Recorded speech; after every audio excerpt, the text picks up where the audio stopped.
Estimadas amigas e amigos, votos de um bom domingo para todos e que amanhã, segunda-feira, seja o início de uma boa semana, ainda com o sol, mas acima de tudo, com muita saúde, coragem e alegria. Mas falemos do programa de hoje, que revela um documentário intitulado Momentos com Pedro Taman, sobre a vida e obra do poeta, também realizado pelo Núcleo de Produção da Videoteca da Câmara Municipal de Lisboa. Já lá vão praticamente 27, 28 anos, quase. Um belíssimo documentário da autoria do meu querido amigo Paulo Barbosa, que a RTP, infelizmente, nunca mostrou qualquer interesse em exibir, talvez, quem sabe, por assentar numa estrutura narrativa e conceptual inovadora e arrojada, com um ritmo de montagem excelente e uma qualidade visivelmente acima, na minha opinião, da média dos documentários que nessa época a RTP apresentava. É um documento também muito valorizado pelos depoimentos de Manuel Hermínio Monteiro, António Alçada Batista, David Mourão Ferreira e outros, sendo depois com enorme orgulho, meço as minhas palavras, com enorme orgulho, que o grupo Poesia, Filmes, Arte e outras coisas bonitas exibe para vós, evocando assim o 30º dia do recente falecimento do poeta. Espero que gostem, evidentemente, e em breve vos anunciarei qual vai ser o conteúdo do próximo programa. Vamos então ver Momentos com Pedro Taman.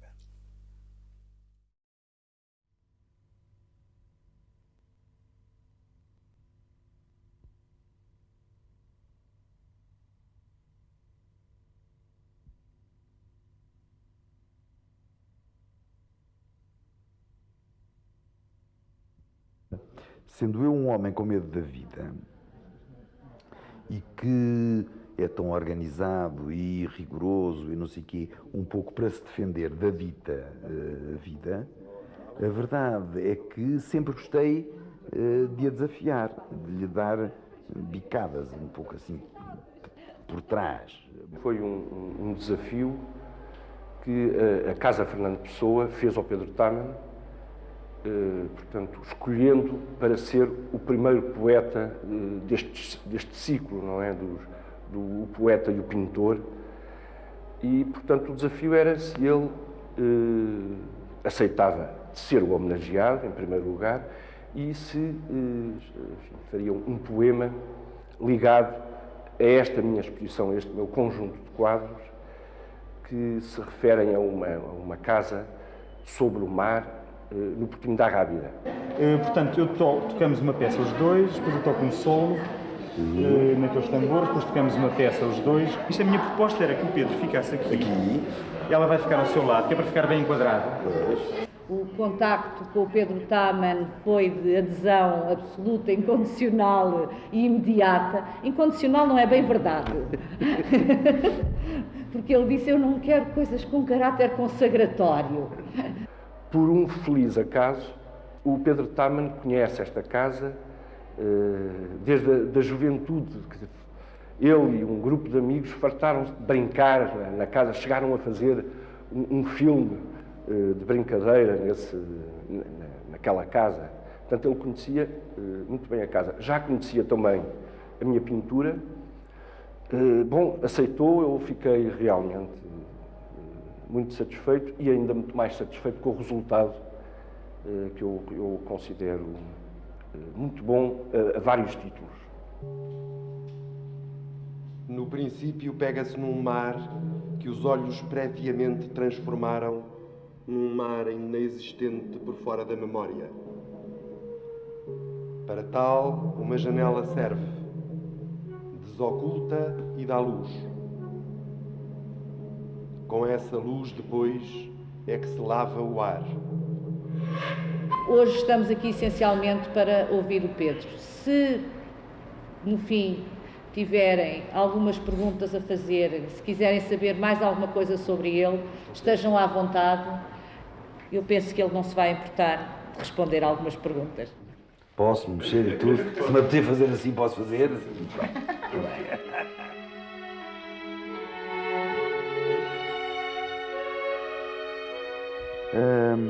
A minha família vem dos 4 cantos do país. Tenho ascendência de Trás-os-Montes, com mais remota ascendência belga, e é daí que vem o nome Tamen. Era uma família classe média, de pai operário, self-made man, de mãe vinda do Minho, de família que era abastada no Minho, mas que se arruinou. Eu disse e repito que quando me perguntam de repente de onde é que tu és,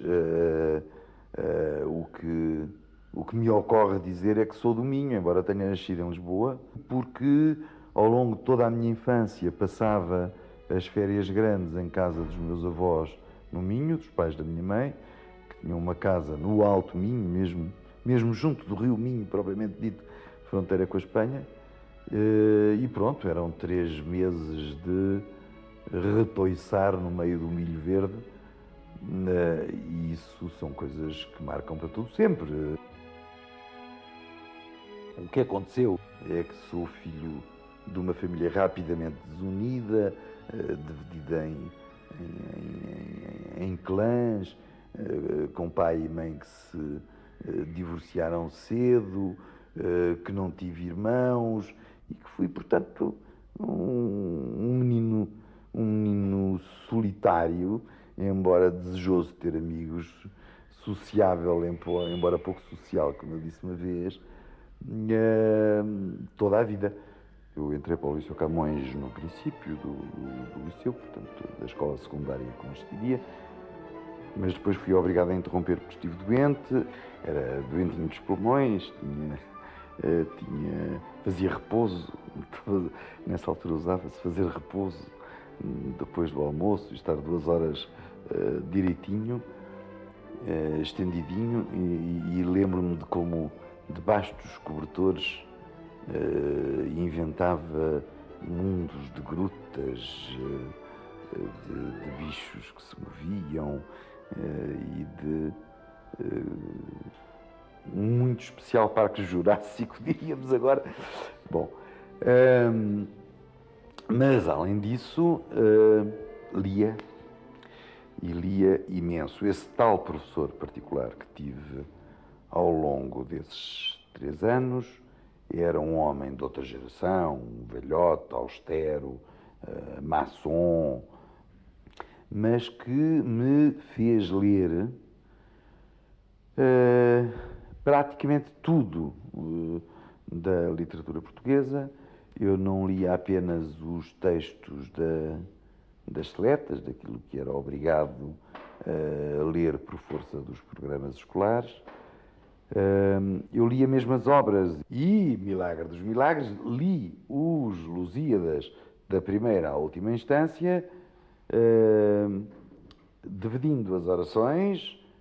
Não me fez mal nenhum, devo dizer, não me fez mal nenhum. Admito que o dividir as orações Lusíadas possa matar os Lusíadas para a maioria dos jovens. Em mim, não matou mesmo. Fez-me entender melhor e por dentro, não só os Lusíadas, como a própria língua portuguesa.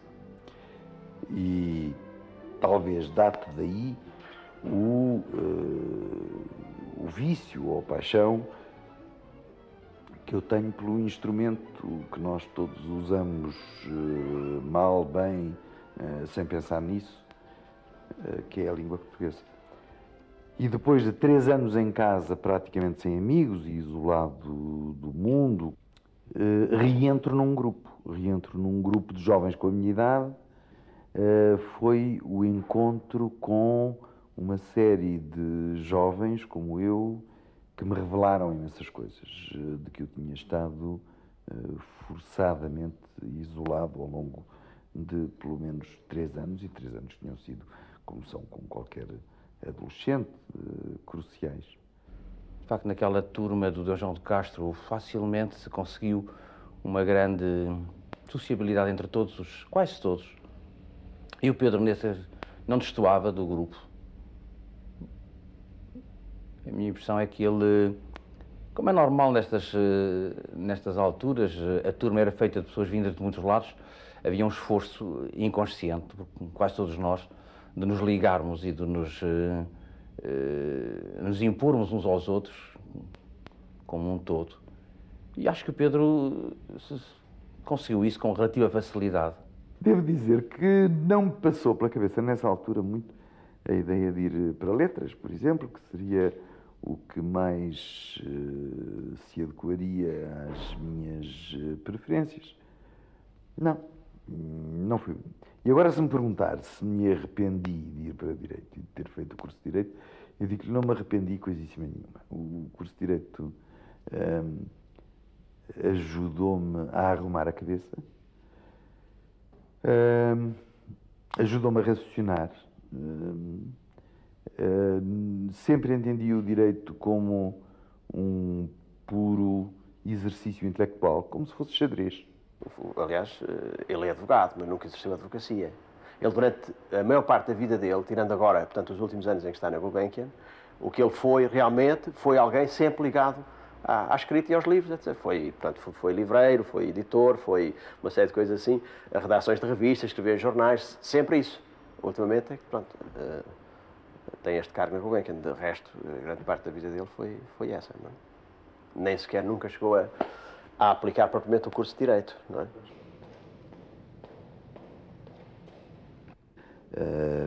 Esses primeiros tempos da faculdade, a partir do fim do primeiro ano da Faculdade de Direito, a grande aventura em que eu embarquei foi efetivamente a aventura de uma espécie de conversão religiosa. A certa altura, o Pedro deu um passo nesse sentido. Quer dizer, ganhou uma relação com a Igreja de tipo filial, quer dizer, não tinha sido batizado, mas vivia bastante por fora. E depois, a certa altura, como era muito consciente, muito determinada, aderiu não só à Igreja, como também à JUC. Foi isso que me fez, na prática, em várias qualidades, estar, creio eu, que durante 3 anos à frente de um jornal que nessa altura se publicou na universidade, que era o órgão da Juventude Universitária Católica, chamado Encontro, que eu penso com alguma vanglória, talvez, que ajudou muito a revolucionar mentalidades e que tinha coisas chocantes, vamos lá ver. Publicar, assim, um cãozinho com uma jaqueta daqueles cãezinhos todos vestidos com um chile e ao lado, lado a lado, a fotografia de uma criança esquálida e cheia de fome, não era habitual em publicações católicas naquela altura. Talvez fizesse um bocado de confusão depois o facto de ter aparecido no meio português um grupo de pessoas que se identificavam como católicas e que eram, de facto, não se diga subversivas, mas francamente críticas em relação a muitas coisas na Igreja que era preciso mudar e em relação a muitas coisas da sociedade política, da sociedade portuguesa que também era preciso mudar. Teve alguma importância, penso eu, isso, no meio universitário da época, porque a generalidade dos universitários estavam habituados a identificar católicos primeiro com sujeitos pudibundos, segundo, o que era muito importante naquela altura, com sujeitos feitos com o regime. Isto é, com a ditadura, isto é, com o fascismo. Na JUC vivia-se com uma certa facilidade, nessa altura, aceitava-se com uma certa facilidade uma posição crítica em relação a muitas coisas. Não apenas em relação a certas práticas da própria Igreja, mas até em relação à sociedade em que se estava. Nós éramos todos muito novos e era natural que tivéssemos uma grande vontade de transformar o mundo, não é? E isso era aceito, era perfeitamente aceito, a organização respeitava isso. Depois, por outro lado, meti-me logo a seguir no cineclubismo e fui fundador e presidente, durante também 3, 4 anos, já não sei, de um cineclube que era um cineclube de católicos, mas que não se pretendia um cineclube católico, mas que pretendia dar apenas um testemunho cultural perante o fenómeno cinematográfico, um testemunho cultural de uma mentalidade católica que não era segregacionista e que nunca se quis segregacionista e que, sei lá, publicava programas e textos imensamente escandalosos para a mentalidade do tempo. Títulos como Santa Lola Montas e coisas assim. Hoje, provavelmente, o espectador de hoje já não se lembra o que era Lola Montas, mas a Lola Montas era aquilo a que se poderia chamar uma mulher de vida fácil e de muitos amantes. Ser chamada Santa Lola Montas numa publicação de católicos era verdadeiramente escandaloso. Porque era uma coisa inclassificável. Então, este tipo diz católico e ao mesmo tempo é contra nós. Como é que é? A mentalidade nessa altura era esta. Hoje é difícil entender-se isso. Mas a verdade é que era muito difícil. Daí eu há bocado ter falado dos impropriamente chamados católicos progressistas. Porque era uma espécie de alcunha que, à falta de melhor, a PIDE e o regime davam a uns senhores estranhos, que eram ao mesmo católicos, eram ao mesmo tempo católicos e eram contra o regime. De maneira que este tinha que ficar assim. Depois aqui ainda estão só as suas primeiras coisas e pronto, conseguimos reunir aqui o que está publicado. Eu acho que esta primeira aventura tinha que ficar... O que eu era capaz de fazer naquela... Posso ver este poema manuscrito. E esta biografia é do catálogo, está singela, tem as 2 gralhas que estavam no catálogo e que não foi possível corrigir. Pronto, esta, não é? E esta. Eu dá-me a ideia que havia uma versão qualquer ou nova. Exato. Porque falhavam, é sempre os novos que Passo falham. por ter publicado um livro em 1878. Que é brilhante. Houve uma história engraçada. Quando saiu o meu primeiro livro, o Poema para Todos os Dias, edição do autor, etc., vendido quase de mão em mão na Faculdade de Direito, com assinaturas prévias e tal. Bom, ganhei dinheiro. Poema para Todos os Dias não é um livro vulgar, mas é um livro perigoso.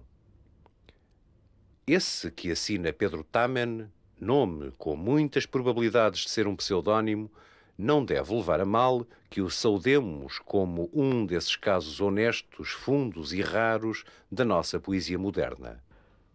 O grande crítico da altura e, sem dúvida, um excelente cheirador de livros, o João Gaspar Simões publica um artigo no Diário de Notícias. De certo modo, eu devo dizer que já há muito tempo que não o leio, mas de certo modo entusiástico. Esperemos que o drama espiritual de Pedro Taman amadureça e só então nos será dado saber se a poesia é o veículo mais indicado para expurgar o seu misticismo latente. Bom, eu fiquei, como é natural, muito entusiasmado com aquilo, mas dizia: o perigo deste senhor é o misticismo, palavra com que eu sempre mirrei, porque se há coisa que eu nunca fui, foi místico. Bom. E o sair do livro do Pedro foi um bocadinho um acontecimento para todos nós, não é? Lembro que não só o livro, quando ele apareceu materialmente nas nossas mãos, tenho a impressão que houve uma subscrição anterior à publicação, exatamente para garantir um certo número o cobrimento de uma parte da edição. Esse aspecto, como também a crítica que apareceu no Diário de Notícias do João Gaspar Simões, foi como uma espécie de consagração do autor e tal. E quando saiu o segundo livro, O Sangue, a Água e o Vinho, arrumou no mesmo Diário de Notícias O Sangue, a Água e o Vinho em 4 linhas, a dizer assim: A publicação do seu novo livro, O Sangue, a Água e o Vinho, parece confirmar as nossas apreensões. O drama espiritual não se expurgou, talvez por completo, mas a poesia é que deixou de servir para essa expurgação. Bom, fiquei arrumado para sempre. Logo a seguir inventou outra, que era de que eu era barroco, mau, acabou, pronto. Ora, eu hoje tenho uma grande amizade pelo Pedro Taman, e essa amizade foi feita à custa de uma grande convivência, de um trabalho comum. Eu, naquela altura, por volta, ainda nos anos 50, eu tinha comprado a livraria Moraes. Factualmente, o que aconteceu foi o seguinte: eu acabei o curso, entrei para a tropa e pouco tempo depois, numa reunião clandestina que tinha que ver com o Congresso da Paz, organizado pelo Partido Comunista em Estocolmo, como de costume, organizado pelo Partido Comunista, ou a Comissão para a Paz, ou não sei o que, já não me lembro, em que estava, isso lembro-me bem, em que estava o Jorge de Sena, o Padre Manuel Antunes. Eu tinha comprado a livraria Moraes e comprei-a não propriamente para fazer um negócio de livraria, mas porque achava que era necessário ter uma ação interventora numa vida social e política que era extremamente difícil e asfixiante, e onde a Igreja estava extremamente comprometida com o regime. E estava o António Alçada Batista. E o António Alçada Batista tinha acabado de comprar a livraria Moraes, na altura chamada João de Araújo Moraes, que era uma livraria tradicional, que publicava livros de direito e vendia livros de direito. E no fim da conversa, no fim da reunião, veio ter comigo a dizer assim: ouvi falar no seu nome, você era o diretor do encontro e dirigiu o encontro e tal.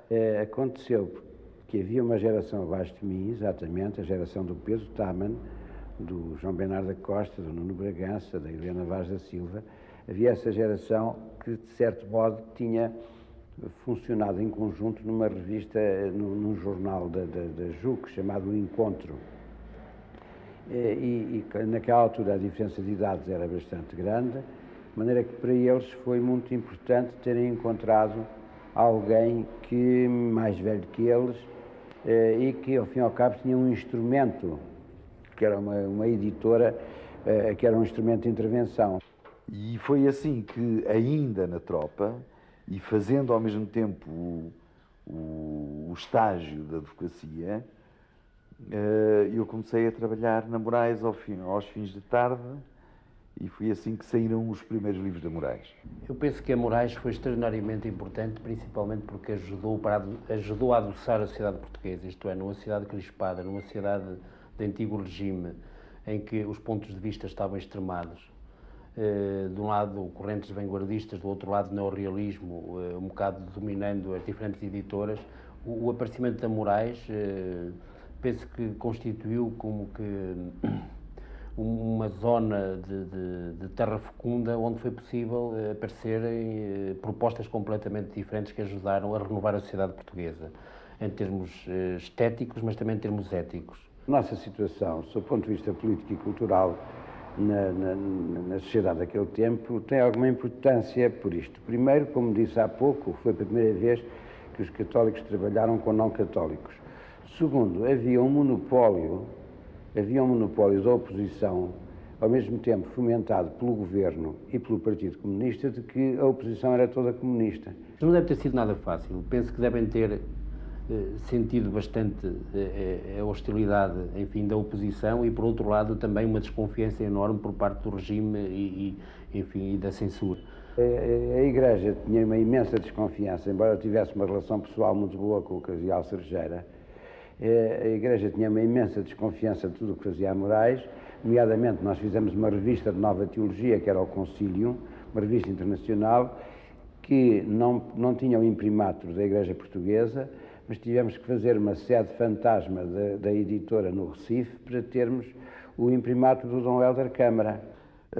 A Moraes rapidamente se transformou numa comunidade de trabalho, além de, em parte, ter sido também o pontapé de saída para uma comunidade que não era apenas de trabalho. Nós admitimos até a hipótese de certo modo, passar daí para uma vida comunitária e fizemos uma experiência que chamávamos o Pacto, em que nos apoiou muito o Padre Manuel Antunes também. Uma coisa que nunca foi muito longe da criação de uma espécie de ordem laica de casais que viveriam em comunidade. Onde isso já lá vai, nunca se chegou a concretizar, mas chegou a haver assim uma espécie de regra, como das ordens monásticas. Hein? Bom, foi neste contexto que eu conheci o Pedro Taman e depois, enfim, trabalhámos anos e anos em conjunto, uma vida administrativa extremamente difícil, porque, no fundo, eu estava... Enfim, eu não sabia nada, e sobretudo nós estávamos muito mais movidos por um ideal do que propriamente por ganhar dinheiro. Isso criou problemas extremamente graves, temas financeiros muito graves. Bom, do que a Moraes significou, nem vale a pena falar. Foi, efetivamente, penso eu, e digo isto com toda a modéstia, porque eu fui apenas um tijolo no meio do muro, foi efetivamente um momento importante na evolução intelectual de certas camadas em Portugal. Isso não tenho a mais pequena dúvida. Eu, quando falo na Moraes, falo principalmente em dois projetos muito distintos. De um lado, o Círculo de Poesia, e aí sim o papel de Pedro Taman é absolutamente notável, pela síntese que ele faz dos diferentes vetores da poesia que se desenvolvem nos anos 50, uma poesia carregada de humanismo, uma poesia que brota no pós-guerra, talvez uma poesia já um bocadinho cansada das diferentes lutas vanguardistas que surgiram nos anos 20 lá fora e que aqui também tiveram repercussões.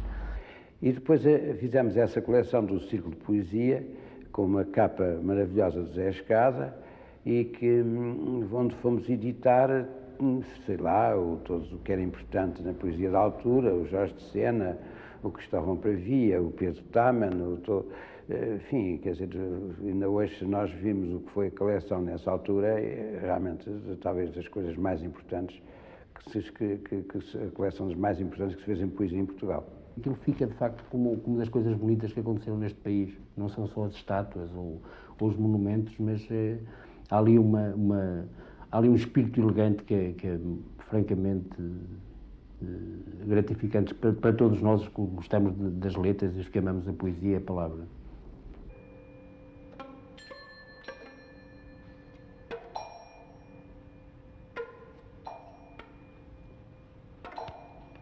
E depois a parede a que ninguém se encosta. Ela mesma encostada, mas é esta parede. A poltrona, uma bola, a banheira banhada pelo quente aquário onde os peixes pararam. Uma vez foi o serviço militar obrigatório, normal, em administração militar, porque já tinha o curso de Direito, porque senão teria ido para a Infantaria. Mais tarde, em 61, em outubro de 61, então para substituir oficiais do quadro que tinham partido para Angola, tinham começado os problemas em Angola, e portanto eu fui para o aeroporto, onde estive 3 ou 4 meses, não sei, no Hospital Militar do Porto, no Conselho Administrativo do Hospital Militar do Porto, a fazer um inventário do Hospital Militar do Porto e portanto, a contar mantagueiras de plástico com asa 23, ceroulas, não sei quantas. Bom, e passados 6 meses voltei à disponibilidade. Até que em 67 me chamam outra vez. Atenção que em 67 eu já tinha 33 anos, ou ia fazer 33 anos. Me chamam outra vez, faço o curso de capitão, quer dizer, fazem-me fazer o curso de capitão, e sou então mobilizado 2 anos para Moçambique como capitão, onde estive no norte de Moçambique, em Nampula. Era oficial de segurança. Era eu que, na chefia avançada do Serviço de Intendência, abria os secretos, os documentos secretos, com tudo o que se passava com o INE, que era o inimigo, até que a PIDE de Lisboa mandou para Moçambique uma informação completa da bela peça que lá tinham a abrir os secretos. Nos tempos em que estive em África, de capitão, traduzi imenso. Todos os tempos livres, não tinha nada que fazer, naturalmente, além de aturar militares, nos intervalos dos serviços a que era obrigado. E aí traduzi muito, foi nessa altura que traduzi, sei lá, o calhamaço do vocabulário da psicanálise do Laplanche e o Pontalis, que é qualquer coisa, já não sei quantas páginas tem, mas trabalhei 1000, não sei o quê, foi traduzido no meu quarto da messe de oficiais de Nampula, com a máquina de escrever à frente. Os manifestos do surrealismo, os cantos de Maldoror do Lautréamont foram traduzidos, tudo traduzido lá.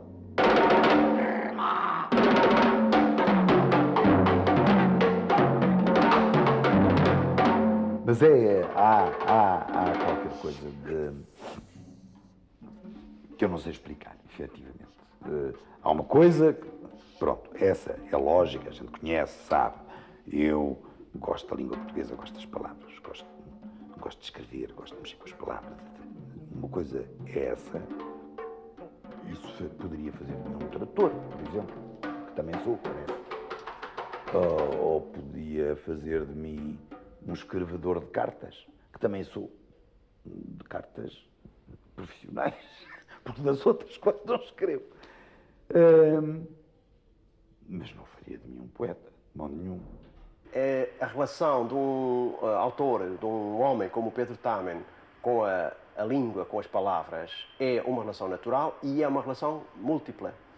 A tradução, a poesia, eu diria o simples bilhete que ele escreve, provavelmente os relatórios que tem que fazer, são tudo manifestações de uma forma de relação plena, redonda, digamos, quase erótica às vezes, com as palavras, com a linguagem. Eu sei que tenho facilidade de escrever. Eu dizia no outro dia a alguém que me perguntava isso, que se me pedir, eu sento-me ali naquela mesa e eu escrevo mesmo um poema. Sou capaz de escrever. E sou. E se me pedir agora, eu vou ali e escrevo. Bom, simplesmente é um poema muito mau. Provavelmente é um poema muito mau. E a simples ideia de que seja muito mau trava-me. Pedro Tamen pertence, felizmente, àquela categoria de poetas que, por o serem e para o serem, não necessitam de andar mostrando a cada passo que o são. Há até alguns que gostariam muito de andar fardados de poetas, se isso fosse possível. Escrevo-te de perto, como se a mão te fosse objeto breve, aflorado, como se da rua te chegasse a certeza pequena para a compra dos minutos seguintes. De perto como o sol, como a cigarra, como um silêncio cheio que te viesse aos olhos de manhã e amar-te fosse a roupa escolhida ao começar o dia. Eu escolhi este poema para começar a falar de Pedro Tamen porque ele me parece muito interessante do ponto de vista do processo criativo da sua poesia. E, de certo modo, é o que constitui a novidade deste poeta. É um poema em que a linguagem utilizada é uma linguagem poética, uma linguagem que joga com o som das palavras, em que a música está sempre por detrás dessa escrita, mas de súbito, introduz-se uma ruptura, e uma ruptura que nos leva para um aspecto do cotidiano, para algo que pertence ao comum, digamos, do leitor. Eu já disse há bocadinho que tudo aquilo que eu escrevo é efetivamente confessional e tem que ver com a vida e com o cotidiano. Não é nada de neflibata ou qualquer construção mental. Não é. Apenas toda essa e toda a confessionalidade de tudo o que escrevi é sempre disfarçada e aparece sempre sob formas não imediatamente detetáveis. Muitas vezes só eu as deteto. E é nesta partilha de um plano que é um plano difícil, um plano até certo ponto erudito e bastante trabalhado, com um outro plano que é um plano existencial, um plano que vem da experiência da vida de cada um, que se joga, de certo modo, o conflito dramático da poesia de Tamen e, por outro lado, a capacidade que ele tem de comunicar com o leitor. Tudo o que eu escrevo, efetivamente, está colado ao real. Agora, há uma vergonha de me revelar que me faz transpor muita coisa e que, portanto, pode enganar o leitor incauto. Então, por um lado, uma pessoa escreve para se revelar e, por outro lado, defende-se de se revelar. Ora bem, eu tenho a impressão que a maneira de desfazer esse contrassenso é através da destruição da primeira asserção. É que eu não escrevo para me revelar. Eu escrevo porque não posso deixar de escrever. Se é, agora, como quando escrevo para usar a expressão popular, com o coração nas mãos, naturalmente me revelo.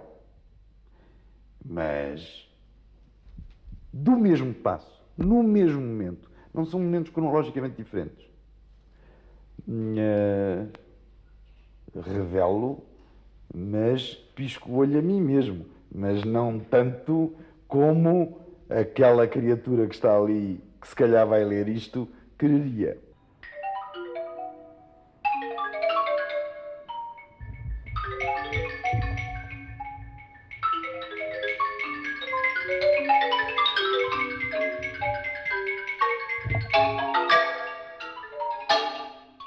Grande parte dessa geração veio a afastar-se da Igreja, de forma muito clara, e a evolução do Pedro não será muito diferente da de outros. Não é? Tem muito que ver com os anos 60 e tem muito que ver com o maio de 68, com uma determinada mentalidade que punha tudo em questão, naturalmente. Não tanto com a tropa, com essa tropa em Moçambique, com essa tropa de guerra, antes disso já tinha feito duas, não tanto com esse isolamento, pelo contrário, esse isolamento em África, essa vida a sós, efetivamente aí cortado da família, cortado dos amigos, poderia até levar-me a um aprofundamento maior da fé, até teoricamente isso poderia ter acontecido. Simplesmente coincidiu com uma cada vez maior desilusão relativamente à Igreja Católica. Fundamentalmente é isso. E confesso que foi provavelmente pelas más razões que perdi a fé, digo isto entre aspas, a fé na Igreja Católica, no catolicismo ortodoxo, etc. E hoje continuo a considerar-me um homem religioso, mas não um homem religioso alinhado. Porque a Igreja Católica me desiludiu em toda a linha e me continua a desiludir cotidianamente. Quando era muito novo, como lhe disse há bocado, quando era muito novo, era-lhe possível sonhar com uma igreja diferente e contribuir para isso. E empenhar-se nisso muito a sério e com muita competência. Depois, a grande revolução que se pretendia fazer realizou-se de uma forma que, em última análise, foi um bocado frustrante, foi em volta do Concílio Vaticano II. E quando, portanto, eu me afastei do catolicismo, no fundo, e isso é uma coisa que as pessoas às vezes têm dificuldades em entender, nada se modificou em mim. Porque, para mim, ao contrário do que acontece para a maioria das pessoas, o catolicismo não é uma moral. As pessoas são boas ou más, sejam católicas ou não. E não bater na mãe não é uma coisa que Nosso Senhor Jesus Cristo tenha ensinado. Ele ensinou outras coisas mais importantes, que têm que ver com a chamada religião, isto é, a ligação com um transcendente. Isso é outra questão. A moral é outra coisa. A moral é qualquer coisa que tem que ver com as regras de trânsito neste mundo. E essas tenho hoje as mesmas que tinha em 67 ou 68, quando oficialmente deixei de ser católico, deixei de ir à missa, etc, etc. É uma difícil para toda a gente que atinge uma certa maturidade humana viver num grupo social como é a Igreja, com as suas lentidões, com as suas incompreensões também, e com razões que às vezes nos parecem completamente diferentes das nossas. Gasta-se com o tempo uma certa paciência para aturar essas coisas.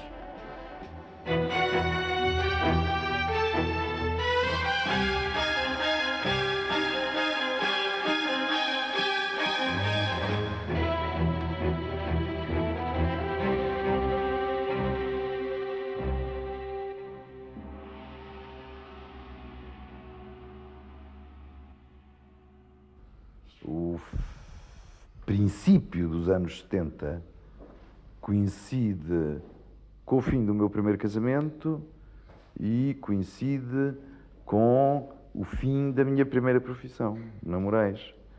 Porque acontece que a Moraes entra progressivamente em colapso, sobretudo de passar a pertencer ao então chamado jornal O Século.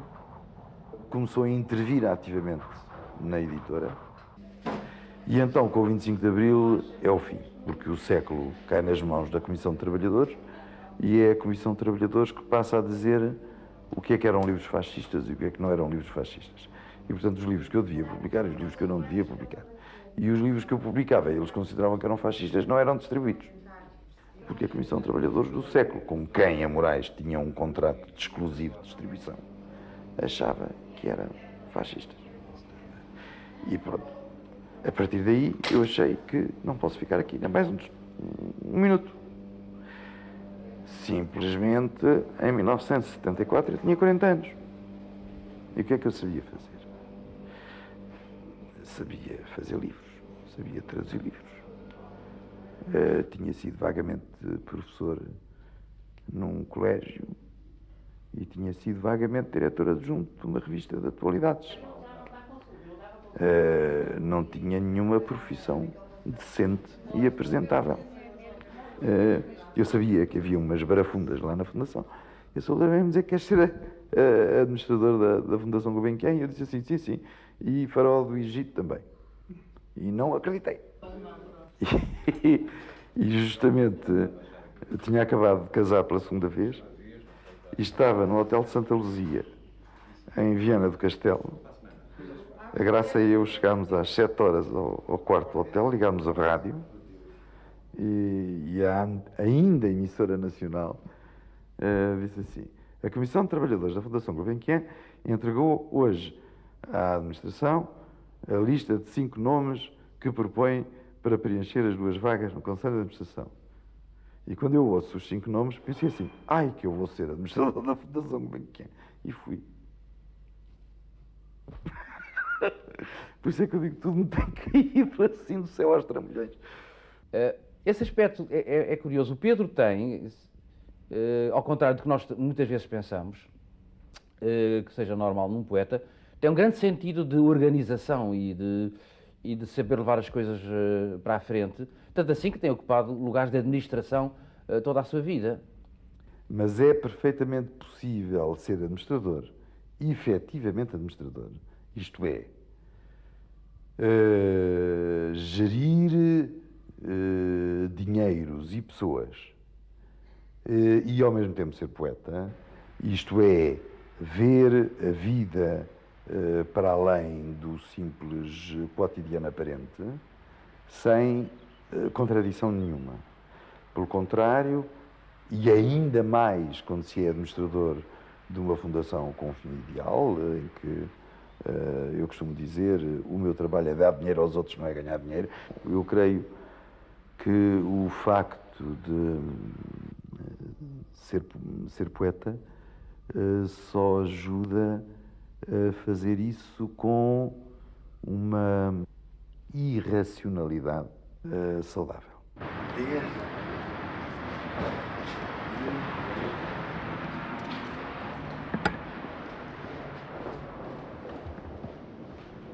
Escreve só quando tiveres a sensação que rebentas se não escreves. E eu sigo mais ou menos esta regra. Só efetivamente quando não pode deixar de ser. Bom dia, Sr. Doutor. Mas também quando não pode deixar de ser, passa por cima de tudo. Na minha vida profissional, que, como imagina, é uma vida cheia, com muitas coisas e com muitas obrigações, e com muita gente, e com muitos telefonemas, e com não sei o quê, quando eu escrevo, que é pouco, já me aconteceu muitas vezes, escrever, interrompido por telefonemas que eu digo, está bem, eu depois já falo daqui a um bocadinho, e depois continua. Bom. Luís, agora, por enquanto, não ligo ninguém para aqui, se faz favor. Quando escrevo, é realmente porque tenho necessidade de escrever. E, efetivamente, eu não escrevo poesia por desporto. E isso tem que ver com uma outra ideia que eu tenho, é que tudo aquilo que eu escrevo é confessional, tem que ver com a minha vida, tem mesmo que ver com a minha vida. E os títulos têm que ver com aquilo que aqueles ciclos foram. E, portanto, isto vai desde um primeiro livro, como é o Poema para Todos os Dias, que tem um título imensamente pespoento. O homem que publica o seu primeiro livro, que é logo para todos os dias. É a suma, é tudo, é dizer tudo. Pronto, já não há mais nada a acrescentar a isto. Até coisas muito mais modestas. O segundo livro tem o tal esquema teológico muito claro, o sangue, a água e o vinho, em que o sangue, a água e o vinho são metáforas de três realidades teológicas definidas.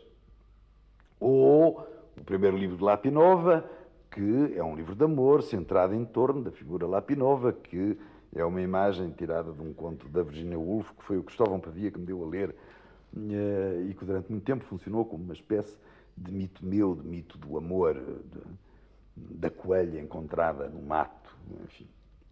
Mal eu sabia que havia de viver rodeado de coelhos aqui.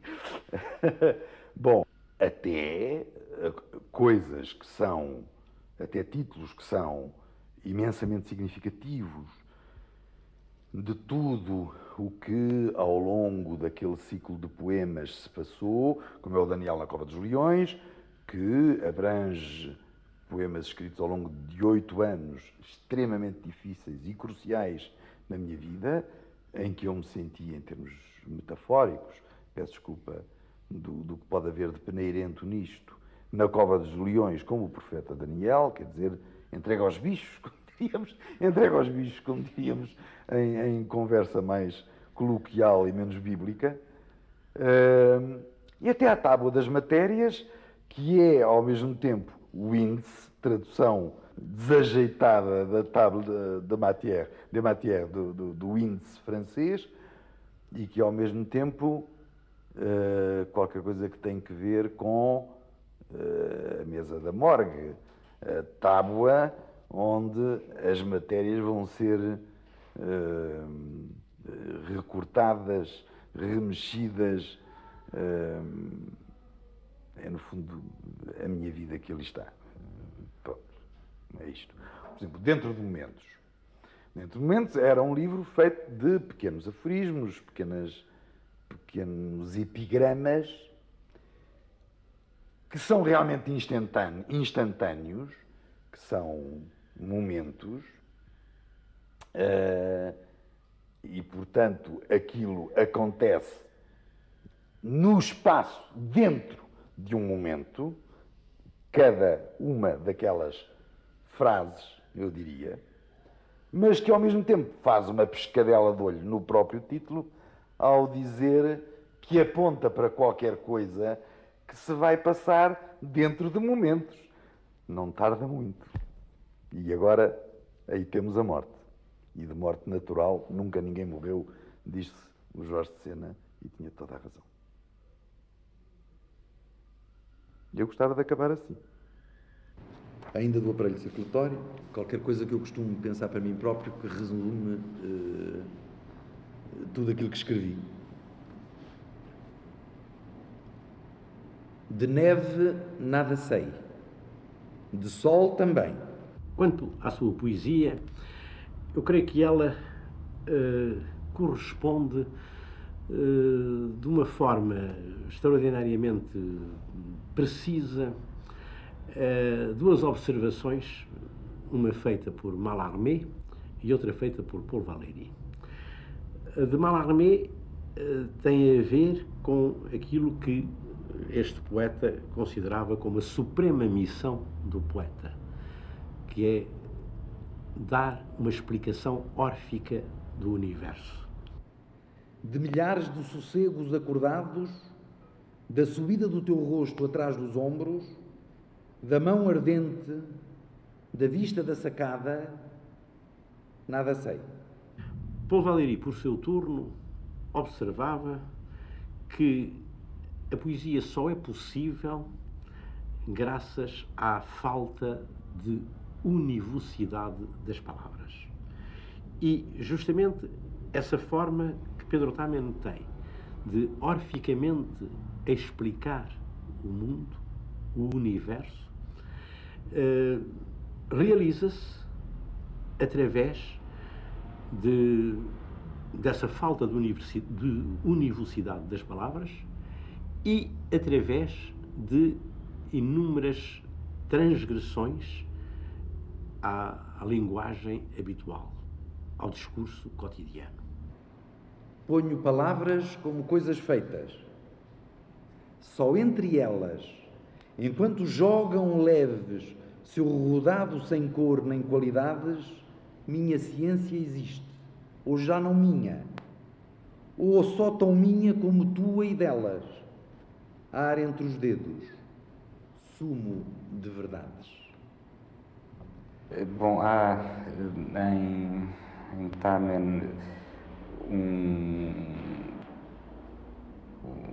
aspecto que é comum, digamos, à poesia que se revela nos anos 50, que é uma poesia que vai buscar a sua inspiração a correntes inglesas, por exemplo, a poesia metafísica, T.S. Eliot, etc. Há também um aspecto que é importante e que é a inspiração católica de alguma dessa poesia. Portanto, não é um poeta que aparece isolado.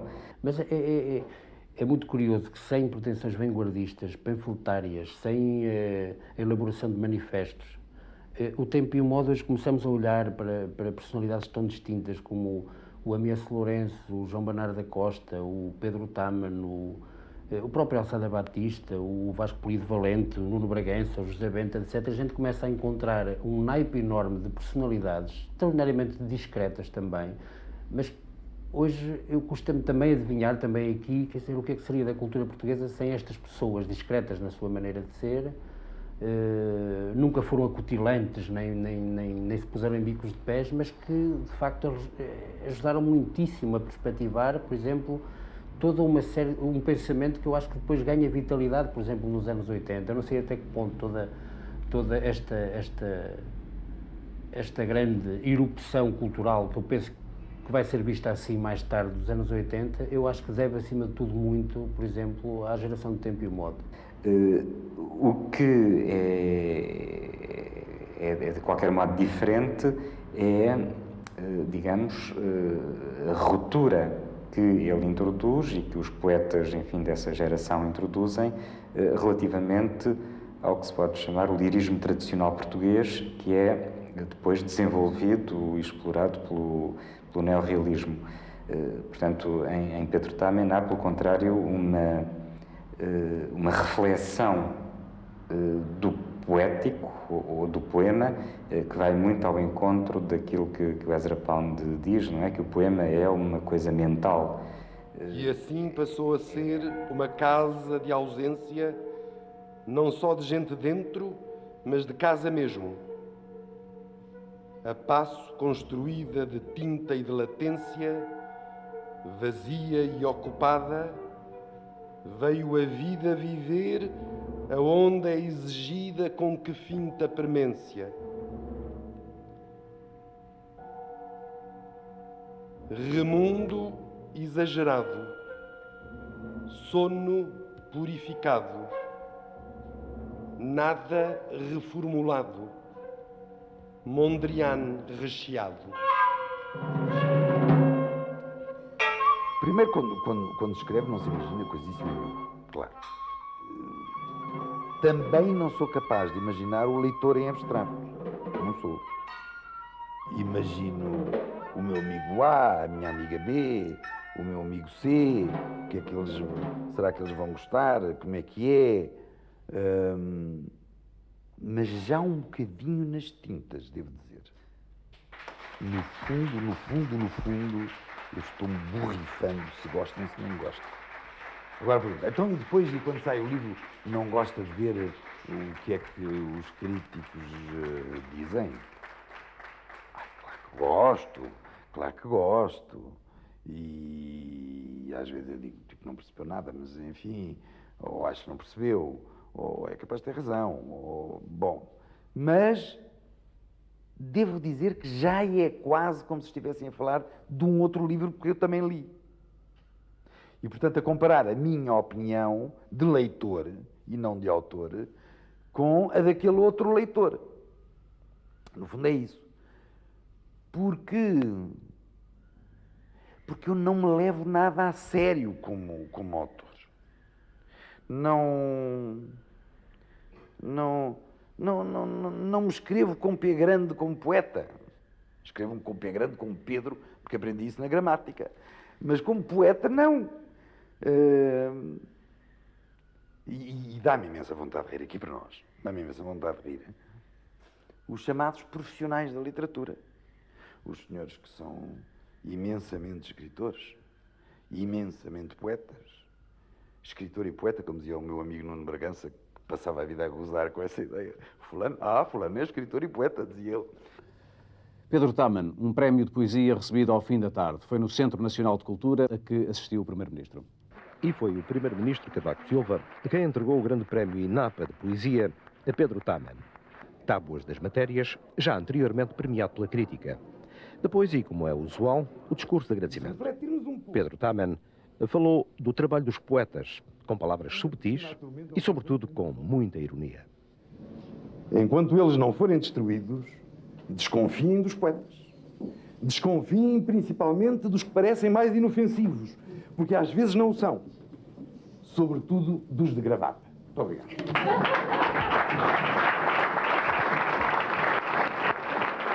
Mas fico ainda mais contente se passado um mês, 2 meses, 3 anos, 10 anos, 20 anos, agora já posso dizer 35 anos, eu próprio ler e gostar. Ora, acertaste. Estás a ver? É assim. É rigorosamente isto. É um bocado difícil falar do futuro de uma obra. É evidente que esse futuro depende, no fundo, da própria originalidade e daquilo que essa obra pode trazer à língua portuguesa. Julgo que se há obras que se limitam a repetir e que não trazem nada de novo para a língua e para a escrita literária, pelo contrário, a poesia de Pedro Taman é uma poesia que tem constantemente presente essa relação com a língua e que, por isso, quanto mais não seja, não é? Será uma obra que é importante já hoje, não é? E que virá a ser cada vez mais. Eu tenho a sensação que provavelmente daqui a 30 anos ninguém saberá quem eu fui. Provavelmente haverá, como agora todo o Biscareta tem ruas em Lisboa, provavelmente haverá uma rua no bairro de não sei onde, Pachelas, não sei, que se chamará Rua Pedro Taman. Quer dizer, quando se faz uma afirmação dessas, é uma afirmação de grande saúde mental. Porque não se repara, em cada geração passam 2, 3 pessoas para a história da literatura, em geral. Portanto, nós, quando escrevemos e quando intervimos com escrita, é extremamente saudável que a gente saiba que tem como futuro o esquecimento. Se um dia eu estiver na esquina de uma rua, é com certeza porque houve umas pessoas que gostaram de coisas que formalmente eu escrevi, ou que escrevi com esta mão, com certeza, que foi como... Quer dizer, estou convencido que faz parte do núcleo de poetas que fizeram da poesia portuguesa realmente qualquer coisa de excepcional em termos de literatura. Pronto. E por isso eu considero que realmente o que de mais importante eu tenho a fazer na vida é escrever. Escrever é pouco, mas se calhar também não é assim tão importante como isso. Pronto. Não é?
Mas na cozinha faço só meia dúzia de coisas que sei fazer.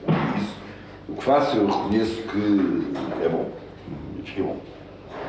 Isso outra vez! Em vez de ser outra vez Afonso, é outra vez Inês.